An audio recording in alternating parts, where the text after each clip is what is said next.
As we now move to the Vulnerable Children Bill, and the question is that Part 1 stand part. This is debate on clauses 3 to 43 and Schedules 1 and 2. Jacinda Ardern. Thank you, Mr Chair. It's my pleasure to rise and speak in the committee stages of the Vulnerable Children's Bill.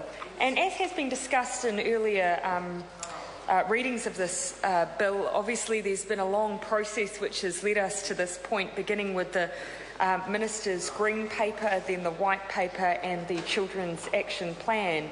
And this bill is the first attempt to entrench within legislation elements of that action plan. So it is therefore an omnibus bill, and there are many elements to Part 1 which I'd like to touch on in my address, Mr Chair.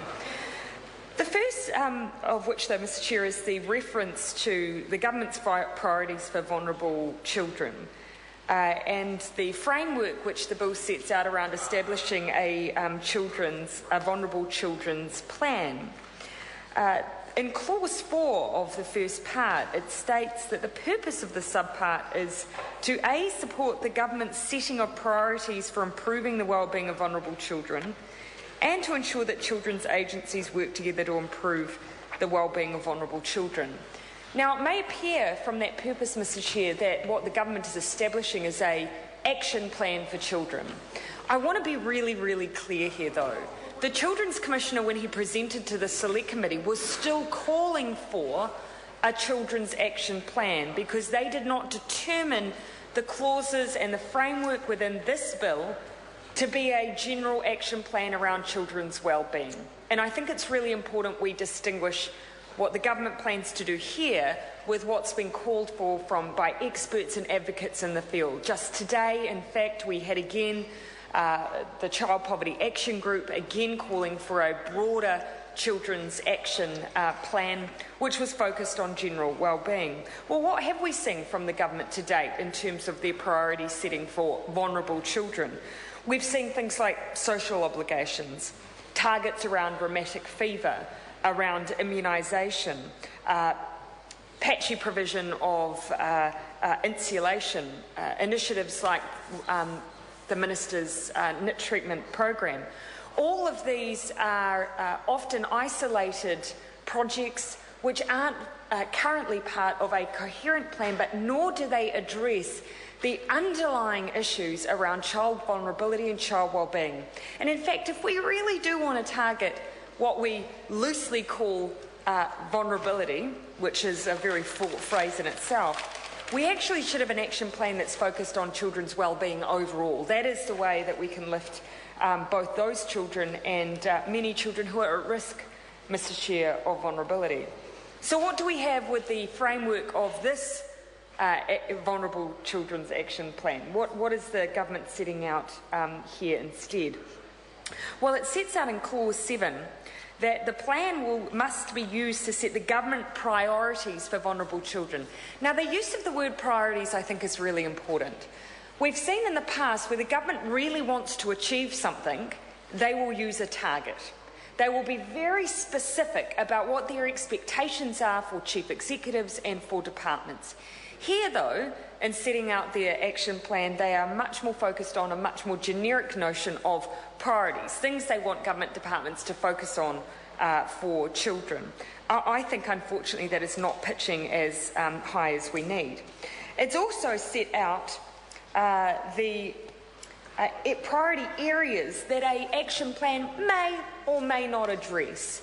And that's set out in Clause 6. And I want to list what they are, because it says in this subpart, improving the wellbeing of vulnerable children, not all children, vulnerable, in relation to the setting of government priorities and the preparation of the Vulnerable Children's Plan means promoting the best interests of vulnerable children. Again, this is the Minister's deliberate targeting of particular children. Having regard to the whole of their lives, including without limitation, taking measures aimed at, and I want to emphasise that whole of their lives statement, that's important. Taking measures aimed at A, protecting them from abuse and neglect. B, improving their physical and mental health and their cultural and emotional wellbeing. C, improving their education and training. D, strengthening connections to family. E, increasing their participation in decision-making about them and their contribution to society. F, improving their social and economic well-being. Now, there is an enormous amount of potential in that last part, in F, improving their social and economic well-being. Our hope, Mr. Chair, would have been that that element of the plan was A, much more specific, B, much more of a priority in the list, and C, actually set out, first of all, that in order to improve the social and economic well-being of a child, it's important that we know what some of the general statistics affecting these kids are. And this is where we come back to the notion that if we want to improve something, we need to fully understand our starting point. So we've continued to advocate that as part of these plans, what we should have had was an official agreed measurement, targets, and then reporting on those targets so we know what progress we're making. Of course, I'm talking about child poverty. We know that we have 285,000 children living in poverty. Unlike the UK, that's a Treasury number. I see the Minister shaking her head. That's a Treasury figure. We know because Treasury had to revise it.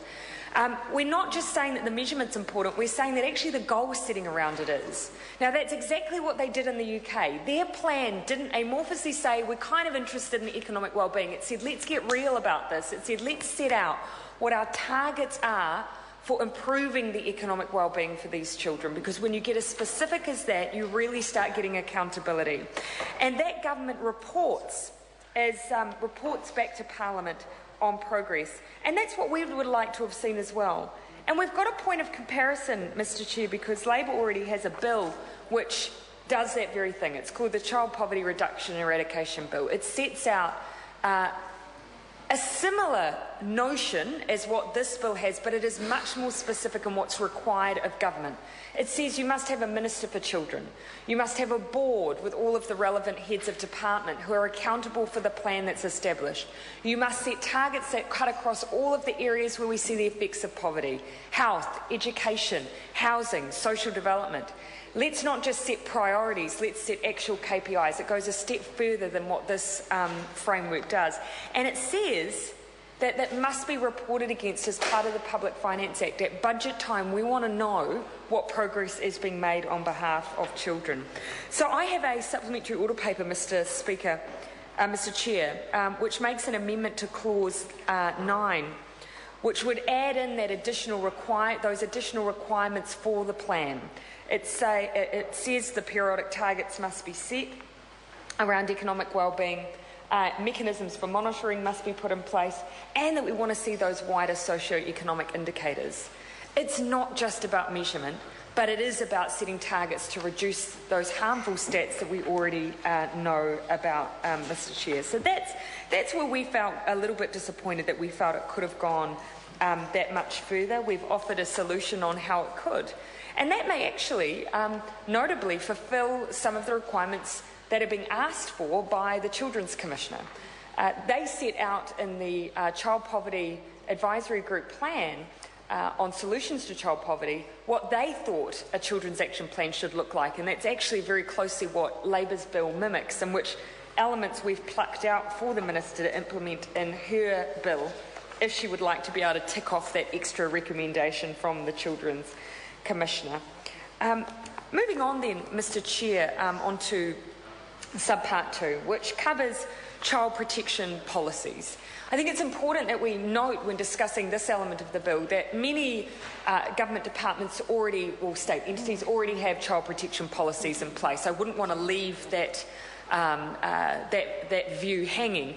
DHBs in particular, various health authorities do have very robust child protection policies in place. They include training their staff to adequately recognise child abuse and neglect. But what this bill does is it embeds it in policy. Now, there was some debate over whether or not some of this should be mandatory. I happen to agree with the place the Minister's got to, and at least requiring that we see some of those government entities embodying these policies without going that extra step further. Our position on that was simple. We didn't believe we could move to a place of mandatory reporting without having established robust training in place for those state agencies, and indeed beyond state agencies, to community organisations who are working with children as well. And secondly, we fear that without proper training, we would see potentially over-reporting and false reporting, and our social services are not equipped to deal with that demand right now. They're virtually unable to deal with the demand they have currently without that kind of additional pressure. So we're not fundamentally opposed to the notion, but preparatory work is required before we can get to that place. The Honourable Paula Bennett. Mr Chairman, I am going to make absolutely crystal clear in this House right